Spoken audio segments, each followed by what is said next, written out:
কড়ায় তেল গরম করে মাছগুলোকে এক এক করে দিয়ে আমি ভালো করে লাল লাল করে ভাজা ভাজা করে নেব। মাছটা ভাজা হয়ে গেলে কেটে রাখা ফুলকপিগুলো সেই মাছ ভাজা তেলের মধ্যে আমি ভেজে নেব।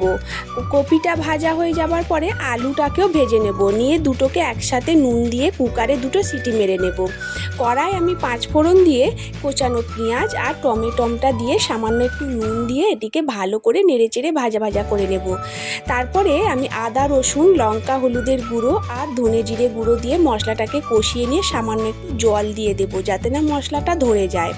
এবার সেই জলটাকে একদম নেড়েচেড়ে শুকনো শুকনো করে নেব, নিয়ে এর মধ্যে কোচানো ধনে পাতা দিয়ে আর সেদ্ধ করে রাখা আলু ফুলকপিটা দিয়ে দিলাম।